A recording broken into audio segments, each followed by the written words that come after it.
What's going on, you rapscallions? It's your boy C-Zar, and we are talking about Bitcoin Cash, BCH USD. It is the 12th day of March, and with that, I'd like to say shout out to the Dragon Riders, all the Dragon Riders out there. Even if your dragons are sleeping like mine are, like ours are. We've got little green dragons waking up, but nothing too big. Maybe the big green dragon's going to wake up here pretty soon. We'll see. The red dragon is definitely sleeping. Shout out to the Dragon Riders. Hit that like button, subscribe. Thank you all for being here, and let's get into it. This formation, man, I like it. I like it, right? Looks like we got a nice set on the green dragon here, and if things go appropriately, we should see a nice little movement upwards, right? It's funny looking, but nonetheless an impressive set. For here at $459 now, again, the expectation is not just to move up higher, not just to be range bound, but I actually am expecting that we will continue to go higher, at least to something that's right around 500 to 520, if not more than that. I mean, we really could see something that's almost like a, not even almost like it. I think that we'd very much call it this if it were to look like this. But let me just see here, like a BART pattern, right? If we were to move out of this, it's not completely conventional. I think this, in my opinion, this looks more BART-like right here, right? But still similar kind of behavior overall. As we move down, volume was dying off. We're kind of rounding out our lows here and lingering. I don't like it when we linger. It makes me worried, I guess. But the way that we're lingering doesn't make me worried. The structure overall looks really good. It does look really good. Ideally, and what I mean here by lingering is, ideally you want to see a bounce where you do this, not where you do this. But the bounce where we did this last time did not prevail. The bounce that we've done this, well, hey, both times so far it has prevailed. So we're gonna run with that, right? Even when we lingered up here, that actually was a cause for concern to the downside. Here I'm getting the cause for concern to the upside. 4-hour time frame, and maybe we can go to the 1-hour time frame. Let's just see. Not a whole lot of volume. We don't necessarily need the volume yet, but it would be nice if and when we're getting above here that we do get some volume to come in. 1-hour RSI looks productive to me. Higher lows, higher highs. What we don't want to see is rejections off this overbought zone. We want to get higher highs still. Okay, it doesn't have to be like a long-lived endeavor. It can be just like a prod up there, but we want to get higher highs still. Okay. We start turning the tide, we start rejecting the overboughts, and that's whenever things, I think, start to go a little bit south. We didn't really get that warning here, or here, to be fair, or there. I don't know, there it started to go south right there, right? Here you're getting deep in there, then you start finding resistance. There it starts to turn south. It doesn't have to be exactly like that. We could see a sudden shift, but right now, my expectation is that the sudden shift is going to come this way, not this way. Stochastics look good. The MACD actually looks really good here too. It looks pretty damn good. Love that we're crossing back up. The idea here is that we want to see not a decrease in the histogram, but either a similar or an increase into the histogram. That's what we want this bullish momentum to provide. Between today and tomorrow, I think we can do that. I think we can. Looking at this on the 4-hour time frame, 4-hour RSI does look productive as well. Clearly, we've got this nice trend up, higher lows, higher highs, however you want to draw it, whatever. We're finding resistance at the overbought zone, but we're not actually even getting oversold, right? We're staying clear of this oversold zone and maintaining our higher lows. This gives me a little bit of optimism that not only will we get overbought, but we'll probably get deeper into the overbought zone than we did last time, and that should provide a nice little move up. Typically, when you get overbought, typically, not always, that reflects the break of a range, right? Here we got overbought. That was reflecting the break of this range here. Well, we get overbought. We've already broken this range, right? And we're not really doing it with haste right now. I think it's because this range overall is the range we're going to break, and when we get overbought, we likely do get above this high. The goal and the process that I'd like to see, first off, before we get there, actually, the stochastics look good as well. The MACD crossing above the 0 looks good as well, you guys. We've got 3 hours left in this 4-hour candle. If we can close this candle a little bit more green, we'll be building bullish momentum. All these things look good right now. The process that we want to see, how we want to move away from this, is once we get above this high, we want to see some separation. We want that to happen immediately. What we don't want to do is once we get above this high, we don't want to pull back. Not that that would be detrimental to the price. It just implies a different idea then a sudden shift up, right? With these movements, with these kind of double bottoms like this, whenever you have this W shape, which we clearly do, and you have this little, what I like to call the nipple, the like focal point there in the W, what we typically see, the ideal scenario here is once you get above that, you just go up. You go up to this part of the W, to the higher point, or even above there, right? Something in that area. And you do it fast, right? Typically, this part of the W, right? If we have a W here, typically this part is faster than this part, typically. And that will only be substantiated if once we get above this high, we see some pace picking up. The fact that if and when we get above this high, it will reflect overbought territories for the RSI, the stochastics, and a breaking away from the zero. I think we got the gas, you guys. I think we got the mustard to put on this sandwich and make it spicy. It's going to be real good. We're going to pump at a very, very fast pace. If not, though, if we do see something where we get above this high and then we come back down, we're still forming a higher low. That's great. That doesn't mean that we're not going up here. It just means, it might take longer than anticipated. It won't be like this. I like fast, robust movements to the upside, personally. Long, slow consolidation, we've already done it. Okay? It's not that long, but since, the end of February, I'd rather that we just move fast to the upside, but who cares what I'd rather have? Doesn't mean that we have to just because that's my preference. But looking at this, it's definitely a safe assumption that we could see something like that. The 4-hour time frame, in my opinion, if you haven't guessed, looks bullish to me. Up, more up. And ideally, we want this 4-hour candle to close green. We want it to close green enough where we're building bullish momentum here, not decaying bullish momentum on the 4-hour MACD. I think that will be important. We'll check back on that in 3 hours. I won't make a video, but I'm definitely going to check back on that. Daily time frame, the RSI is beaten up. It's not the best looking, but there are good things about it, right? This kind of double bottom, triple bottom, whatever you want to call it, looks really good. This little rejection off the 40 and then coming back down and finding support at the oversold zone, that looks good as well. Typically, getting oversold, rejecting the 40 means you get oversold again. And that's not a good thing, right? Oversold, rejecting the 40, oversold again. Whenever you get oversold, reject the 40, but you bounce off the oversold zone, that's really good. You take a bad situation, which should have been bad, and you actually made it into a good thing, or at least not a bad thing. So that whenever you have bad scenarios that don't turn out to be bad, typically I start to lean a little bit more bullish, and that's exactly what's going on. Just like we have this relative little double bottom here, we've got this relative double bottom here as well. So in a certain sense, when we get above here, we expect to make this like quick movement up here. Then this thought of getting above this focal point, this nipple here, comes into play as well. And if and when we get above this $585 level right there, whenever we get above that, we should see rapid expansion as well. That would take us to this high and likely even through this high. Typically with W's, this part again moves faster, but it also typically stops just above where the W started overall. So this could imply, getting above getting above here, 476 could imply that we're going back above $500. It puts this grand W kind of in the process. It makes it a little bit more possible. Getting above 585 should imply that we're probably going to move somewhere around $700, if not just above $700. We're at 458 now, guys. Bitcoin's in a bear market. That's exciting. That's good stuff. I like it. I like the thought of it. There's some hope. There's some optimism here, right? And again, we can go over this real quick.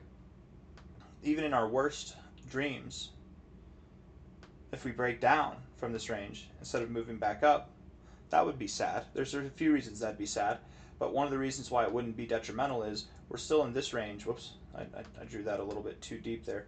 We're still in this range overall. I wanted to go deep again, but I cut it sideways just because I didn't want to keep going down.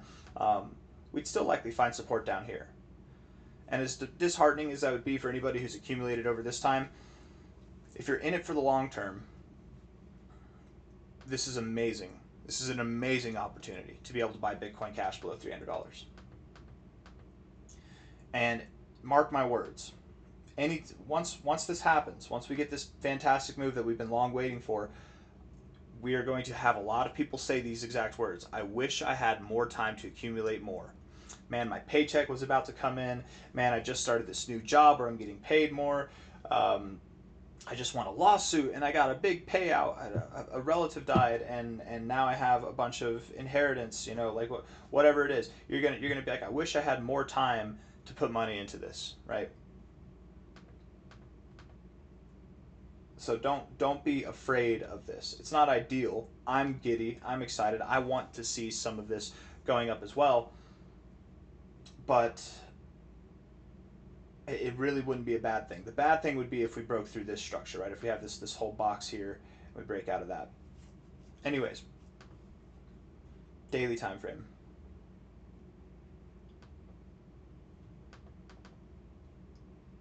Stochastics look really good. The stochastics look really good, you guys. They do.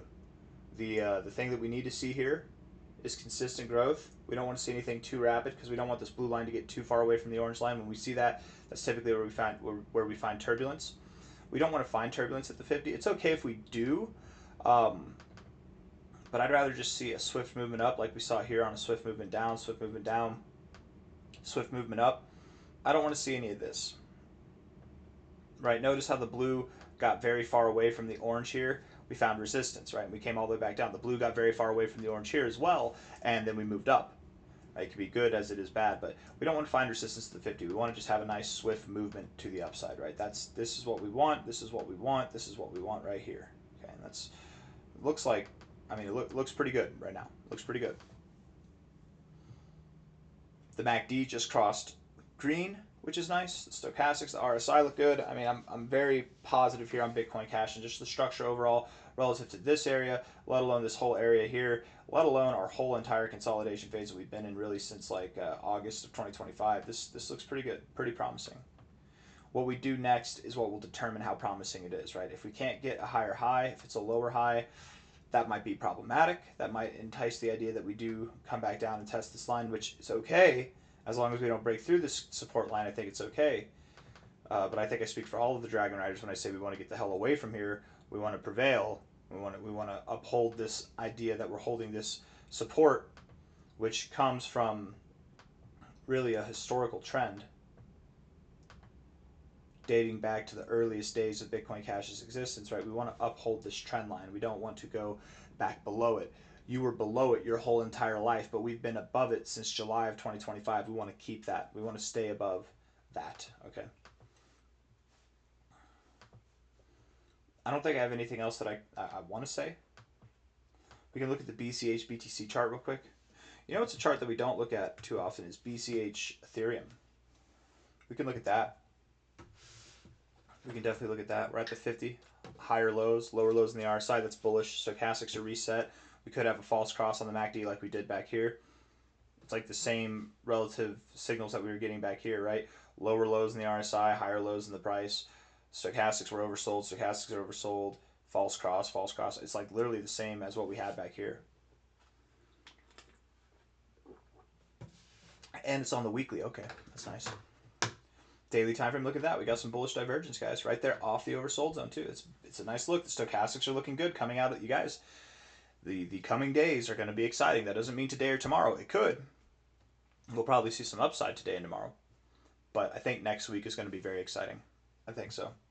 We should see a little bit of life. We should have a little pep in our step with next week coming into view. I do want to look at BCH Ethereum real quick and just see what's up. B2 Prime, I don't even know what that is. Some third tier, fourth tier, fifth tier exchange, probably.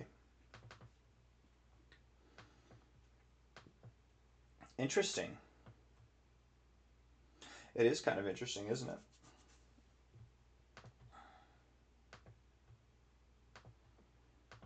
Higher lows and higher highs, right?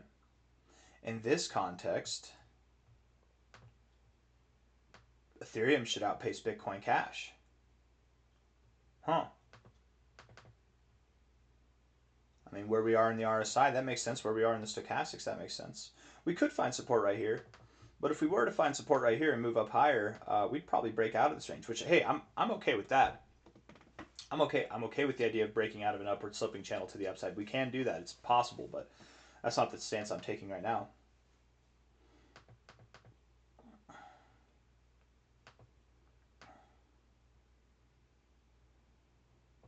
this kind of makes sense, man. This kind of makes sense, because what this is saying is that Ethereum might actually perform better than Bitcoin Cash on this next movement up.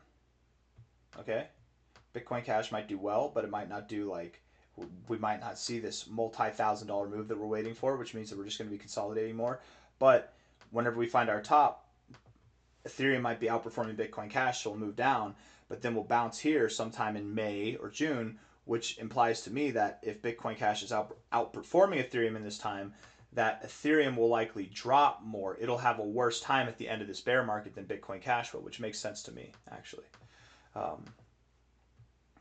don't know how to feel about this, though, because there is a chance that we could be breaking out to the upside. We don't, just because we've been doing this doesn't mean we have to keep doing this.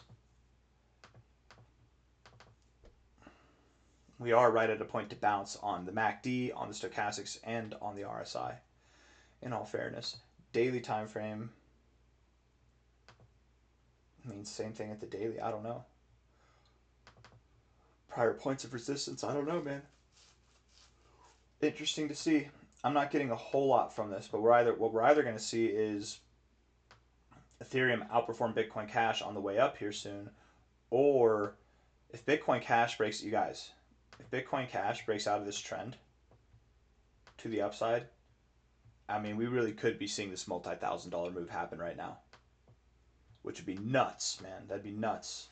I think that would be awesome, genuinely. I think in this time of desperation across the markets, depression, we need a little bit of excitement. And what better thing to give us excitement than a new narrative? Oh my God, what's Bitcoin Cash? Is this, like everybody got so excited with the Zcash narrative, and that it's the real Bitcoin, or that it's the better Bitcoin. Bitcoin maxis are leaving for Zcash. How much more adherent would that be for the Bitcoin Cash narrative? Guys, we've got that narrative built in our backbone. It's the whole point of Bitcoin Cash. It's not just salted on there. It's the whole damn meal. We move up like that in a time where the rest of the market's depressed, that would really draw in some attention and promote a lot of questions of, were the Bitcoin Cash people right? Were the Bitcoin people misled? Who's Roger Ver? What is hijacking Bitcoin? Like blah, blah, blah, all this stuff. What is the lineage of Bitcoin? Where, like all this stuff. I've equated Bitcoin Cash, again, you guys know Ethereum Classic. We have Ethereum Classic and Ethereum, right? Ethereum kept the name. Ethereum Classic did not keep the name, right? Bitcoin kept the name. Bitcoin Cash did not keep the name. But Ethereum and Ethereum Classic are a hard fork, right? They come from the same place.